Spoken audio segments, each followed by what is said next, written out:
बिस्मिल्लाहिर्रहमानिर्रहीम। अस्सलाम वालेकुम नाज़रीन, मैं हूं लियाकत हुसैन और आप देख रहे हैं मेरा यूट्यूब चैनल। पाकिस्तान डिफ़ॉल्ट हो नहीं रहा बल्कि हो चुका है। हमें अपने पैरों पर खड़ा होना पड़ेगा। ये अल्फाज हैं ख्वाजा आसिफ के। और ये अगर किसी पाकिस्तान तहरीक इंसाफ या किसी और पार्टी के किसी ने कहा होता तो उनके खिलाफ अभी तक पर्चे भी हो चुके होते। लेकिन बात करने से पहले ये कहूँगा कि देखें, जब भी बात होती है मईशत के ऊपर, तो ये कहते हैं कि इस पे बात ना की जाए, डिफ़ॉल्ट करने वाले जो हैं वो तो मुल्क दुश्मन हैं। ये अब से कुछ दिन पहले जो है ख्वाजा आसिफ इकबाल एहसन इकबाल साहब ने कहा था। तो हम तो कह रहे हैं कि जो हालात इस वक्त बने हुए हैं उन पे खुदारा संजीदगी से जो है इन पे एक तरह से अमल होना चाहिए। ये उनको उनके ऊपर जो मामलात हैं उनको संजीदगी से देखना चाहिए। जैसे कि मैं अपने व्लॉग्स में बोल भी चुका हूँ कि जो टैक्स आईएमएफ से डील करने का तरीका था, आईएमएफ को मनाने का तरीका था, वहाँ पे इसहाक डार साहब पहले तो बोलते थे कि मेरे दाएं हाथ का काम है और मैं बड़े अच्छे से डील कर लूँगा। उसके बाद वो इतने एग्रेसिव हो गए कि वो कहने लगे कि नहीं जी, मेरे से बात करना चाहते हैं तो करें, नहीं करना चाहते तो भाड़ में जाएं, ये वो करके। और उसके बाद जब वो टेबल पे बैठे हैं तो भी उनको बातें मनवाने में कामयाब नहीं हो सके। खैर, जो भी हुआ, उसके बाद जो टैक्सेस लगाने का एक निज़ाम था या तरीक़ाकार था, उसमें उन्होंने बहुत जल्दबाजी की और ऐसे ऐसे टैक्सेस लगा दिए कि महंगाई का एक तूफ़ान आ गया। उसके ऊपर जो है इनके जो बयानात जो आपस में ही एक दूसरे को तज़ाद कर रहे हैं। और एक कह रहा है जी डिफ़ॉल्ट हो चुके हैं, दूसरा कहता है जी डिफ़ॉल्ट होने वाली बातें जो है वो दुश्मन अनासिर जो हैं वो फैला रहे हैं, ख़ुद ही इन चीज़ों की तरदीद करते हैं। दूसरी तरफ देखा जाए तो इसहाक डार साहब अलग से एक जो मईशत के ऊपर है वो कहते हैं कि मुफ्ता इस्माइल ने नुकसान किया है। कभी वो इमरान खान के ऊपर चीख पड़ते हैं। मुफ्ता इस्माइल साहब कह रहे हैं कि जो आईएमएफ के साथ इन्होंने किया है उनसे देख के जो मैं कर रहा था वो बेहतर था। उससे पहले मैं बात करता चलूँगा कि इमरान खान साहब के दौर में तो मईशत बिल्कुल ठीक चल रही थी। आप लोग तो ज़बरदस्ती उनके एक कह लें कि अदम एतमाद पेश करके जो है आप लोग आए इस सारे अमल में। और फिर आपने तो वादे किए हुए थे कि पेट्रोल जो है वो 70 रुपये लीटर मिलेगा और डॉलर को 180 रुपये पे लाया जाएगा। वो सब चीज़ें जो है वो धरी की धरी रह गई हैं और आवाम जो है इस वक्त महंगाई की चक्की में पिस रहे हैं। पिस क्या रहे हैं, बड़े ही ज़हनी इंतशार और एक तरह से दबाव में कि कहाँ से 20-25 हज़ार 30 हज़ार वाला बंदा जो है उसका जो गुजारा है इस टाइम पे मुश्किल क्या नामुमकिन होता जा रहा है। आटा जो है वो 140 क्रॉस कर चुका है। मार्केट में ये जो नई लहर आ रही है महंगाई की, अप्रॉक्सीमेटली जो बताया जा रहा है कि वो 40% तक इन्फ्लेशन रेट बढ़ चुका है। तो इन हालात में उसके ऊपर जो कल मैंने आपको बताया था 750 मिलियन जो है वो वज़ीर आज़म हाउस ने अपने ख़र्चे के लिए मांग लिए। अपने ख़र्चे तो इनके ऊपर जो है उनमें तो कोई लगाम नहीं डाली जा रही। जो वज़रा रखे जा रहे हैं उसके ऊपर ये छोटी छोटी एक हरकतें करके और अपने आप को ऐसा समझ रहे हैं कि जैसे आवाम को तो कुछ मालूम ही नहीं है, आवाम को तो कुछ जानते ही नहीं है।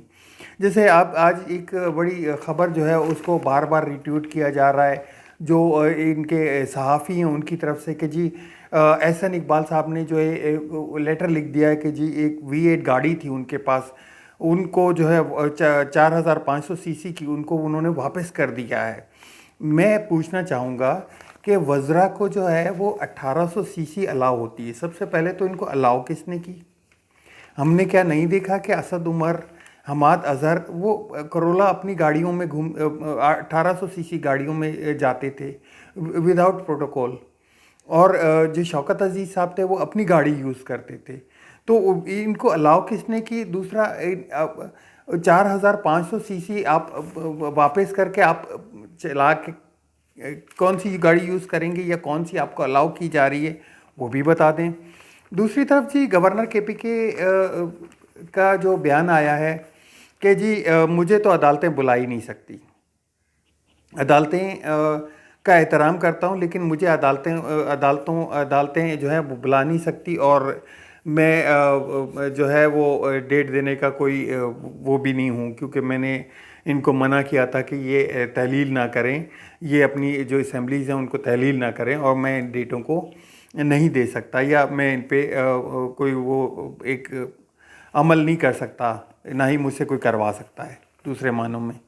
दूसरी तरफ चले जी, जो आरिफ अलवी साहब ने इलेक्शन कमीशन को एक ख़त लिखा था, जिसमें 20 फरवरी को उन्होंने बुला लिया था अपने पास मशावरत के लिए, ताकि मशावरत की जाए और इलेक्शन की जो है वो डेट दे दी जाए, क्योंकि ये आइनी बहरान की तरफ एक तरह से जा रहा है। उसके ऊपर आज जो है इलेक्शन कमिश्नर राजा सुल्तान साहब ने वापसी एक जवाब दिया। इनके एक ख़त जो था वो 8 फरवरी को था, एक उन्होंने कल लिखा था। उसके ऊपर जो कल लिखा था उसके ऊपर फ़ौरन जवाब आ गया, और उन्होंने कहा कि जी हम लोग जो है इलेक्शन करवाने की वो भरपूर कोशिश की जा रही है, और गवर्नर से मुशावरत भी चल रही है, और दूसरी जानिब हमने लाहौर हाई कोर्ट में जो है एक दरख्वास्त भी डाली हुई है, और इन प्रोसेस में है। और आपको जो है ये अल्फाज के चुनाव में जो है वो ख़ास ख्याल रखना चाहिए था। ये सदर पाकिस्तान को बोले जा रहे थे। मुझे ये लगा कि जो कल का लेटर गया था उसमें कोई जवाब आएगा कि जी ठीक है जी, हम बैठते हैं और बात करते हैं, या कोई आगे की तरफ वो होगा, ना कि वो ख़त जो लिखा गया उसी में से नुक्ता चीनी जो ढूंढ के, और एक तरह से फिर इलेक्शन से जो है वो राह फरार अख्तियार करने के लिए एक उसको प्रोसेस को आगे डिले करने दिए की तरफ बढ़ गए। मैं आपको पिछले अपने बातों में भी बता चुका हूँ कि मुस्लिम लीग नून जो है, एक तो वो जो है वो 90 की दहाई से बाहर नहीं निकल पा रही, दूसरा जो है वो बहुत अच्छे से डील करना जानती है कि वो जो गवर्नमेंट ऑफिस का एक तरीक़ाकार होता है जी, लेटर लिख दिया गया है, लेटर का जवाब आना है, उसको जो है उस पर अमल किया जा रहा है, उनसे अप्रूवल ली जा रही है, उसको कंटेम्प्ट लग गया है, वो अदालत की तरफ चला गया है, ये सारा तो इन जो प्रोसेस है उससे बाहर नहीं निकल पा रही। दूसरी जानिब अब लाहौर हाई कोर्ट के ऊपर देखते हैं कि लाहौर हाई कोर्ट से क्या जवाब आता है उस दरख्वास्त के ऊपर। और चीफ जस्टिस साहब को जो 2 रुकनी बेंच था, उन्होंने सोमोटो एक्शन लेने का भी इस पे बोल दिया, वो भी अभी प्रोसेस में है कि वो उस पे क्या जवाब आता है। लेकिन उम्मीद ये की जा रही है कि ये जिस तरह से खान साहब इनको इलेक्शन में घसीट के ले जाना चाह रहे हैं, और ये कोई ना कोई हरबा इस्तेमाल करके उससे बाहर निकलने की कोशिश करते हैं, तो वो अमल जो है एक तरह से स्लोली चल रहा है। लेकिन हालात जो हैं मुल्क के, वो एक तरफ से रुक गए हैं, जैसे कारोबार ना होने के बराबर है, जो काफ़ी कंपनीज़ हैं वो बंद हो चुकी हैं, इन्फ्लेशन का रेट बहुत ऊपर जा चुका है। ये आवाम के लिए डायरेक्टली जो है वो कहें कि वो सर्द दर्द बनी हुई है ये चीज़ें। अच्छा, इसी के साथ जी हम आगे चलते हैं जी वायरल वीडियोस के ऊपर। वायरल वीडियोस आजकल बहुत हुई हुई हैं। एक तो वो वायरल वीडियो है जिसका जो कि परवेज़ इलाही साहब और एक और साहब हैं उनके दरमियान है, और उनमें अदालतों के ऊपर बड़ा एक तरह से हमले किए जा रहे हैं। हम ये पहले बता भी चुके हैं, मैं पहले बता भी चुका हूँ, और इमरान खान साहब अपनी तकरीर में भी ये जिक्र कर चुके हैं कि ये घूम फिर के अब अदालतों की तरफ जाएंगे, और अदालतों की तरफ इनका रुख इसलिए होगा क्योंकि एक उम्मीद की जो किरण है वो हमें अदालतों की तरफ से है कि अदालतें हमें हो सकता है कि वो इलेक्शन की तरफ से मुल्क को ले जाएं, या इस बहरान, इस आइनी बहरान, माशी बहरान और जो ये तमाम बहरान हैं इनसे निकालने में हमारी मदद करे, और इलेक्शन वो जो अदालत है वो कोई डिसीजन ले सके। तो इन सब का रुख जो है वो एक दफ़ा फिर जो है वो अदालतों की तरफ हो गया। अदालतों पे हमले किए जा रहे हैं, अदालतों पे एक नैरेटिव बिल्ड किया जा रहा है, उनमें एक जो जुड़े हुए लोग हैं उनके ऊपर जो है वो एक तरह से वो की जा रही है। दूसरी वायरल वीडियो जो है वो आई है अपना यास्मीन राशिद साहब की और CCPU गुलाम अहमद डोगर साहब की। अच्छा, उसमें कोई ख़ास अगर उसको आप सुनी हो या आपने सुन चुके हो उसको, तो उसमें कोई ख़ास बात नहीं है, लेकिन उसको इस तरह से वायरल किया जा रहा है, इस तरह से घुमाया जा रहा है कि ये बहुत ही अनहोना काम हो गया। उसमें यास्मीन राशिद जो हैं वो पूछ रही हैं उनसे कि आपको अहकामात मिल गए हैं जो आपको रिस्टेट किया है अदालत की तरफ से, तो वो उसमें बता रहे हैं कि जी अभी मिलना बाकी है, लेकिन शाम तक जो है या वो मिल जाएंगे मुझे। ये बात हुई है। दूसरी बात ये हुई है कि आज की जैसे कि आपको अंदाज़ा है कि रोज़ाना शाम को यही माहौल एक तरह से गर्म हो जाता है कि जी इमरान साहब की गिरफ्तारी के ऊपर जो है वो पुलिस उनके गिर्द चक्कर लगा रही है।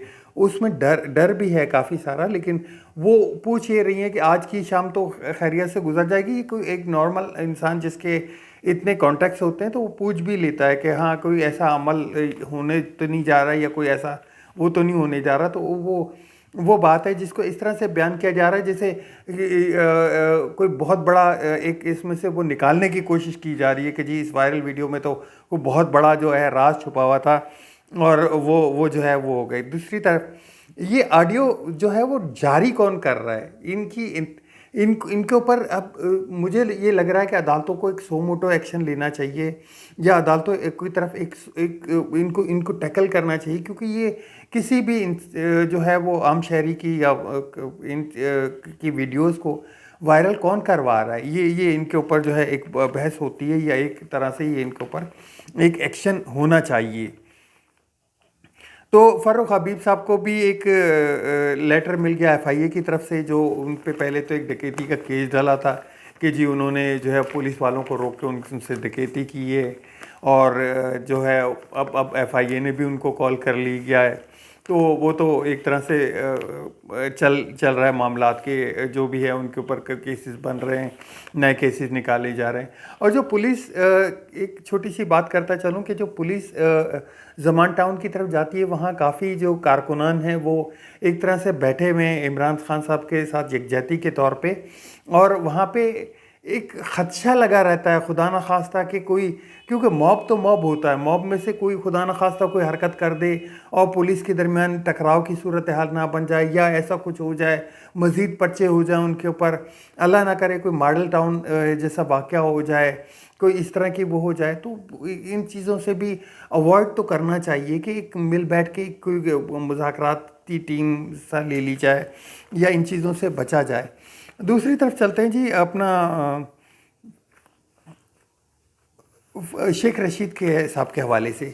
शेख रशीद साहब ने आज तहरीक इंसाफ के जो चेयरमैन हैं इमरान खान साहब, उनसे मुलाकात भी की है, और वापसी पे उन्होंने एक छोटी सी प्रेस कॉन्फ्रेंस की, उसमें बताया कि इमरान खान साहब इरादा रखते हैं कि कल 11 बजे वो कौम से खिताब करेंगे और कुछ जो है वो बताएंगे। और उन्होंने ये भी रिक्वेस्ट की कि जेल भरो तहरीक का जैसे ही आगाज़ हो तो पहली गिरफ्तारी मैं देने के लिए तैयार हूँ। जेल भरो तहरीक के हवाले से भी बताता चलूँ कि जेल भरो तहरीक में जो तहरीक इंसाफ की तरफ से नंबरिंग आ रही है वो एक तरह से बता रहे हैं कि जी हमारे पास 4 लाख जो है वो मेंबरान के जो रजिस्टर हो चुके हैं, जो कि जेल भरो तहरीक में एक तरह से शामिल होने के लिए तैयार हैं। अच्छा, इस पे एक बात और भी है, जेल भरो तहरीक का अमल कैसे होगा, ये मैं भी थोड़ा सा कंफ्यूज था कि आप क्या करेंगे, जाकर गिरफ्तारी देंगे और पुलिस वाले गिरफ्तार कर लेंगे, किस बात पे? तो उसके ऊपर उनका एक लाहे अमल आया कि जी पहली जो है वो 22 फरवरी से लाहौर में स्टार्ट होगी, 23 फरवरी से पिंडी में, और इस तरह से कंटिन्यू करेगी। और होगा ये कि पहले जो सेशन होगा उसमें 200 बंदों की गिरफ्तारी दी जाएगी, और अगर गिरफ्तारी ना दी गई तो वो वहाँ पे एक मुतलका जगह पे वहाँ पे धरना देने की देंगे, और एक तरह से एहतजाज भी रिकॉर्ड करेंगे, और फिर ये जो धरना है वो आगे बढ़ाया जाएगा कि अगर गिरफ्तारी नहीं की जाती तो वो आगे बढ़ के एक तरह से धरना दे देंगे उन जगहात पे। तो अब तक के लिए इतना ही, मिलते हैं नेक्स्ट व्लॉग में। और मैं दोबारा रिक्वेस्ट करता चलूँगा, मेरे चैनल को सब्सक्राइब ज़रूर करें, चैनल को शेयर ज़रूर करें, और आपके कमेंट्स का इंतज़ार रहेगा। आप अपने कमेंट्स में जो है अपनी राय का इजहार करें, और लाइक का बटन ज़रूर दबा दें। अल्लाह हाफ़िज़। पाकिस्तान जिंदाबाद।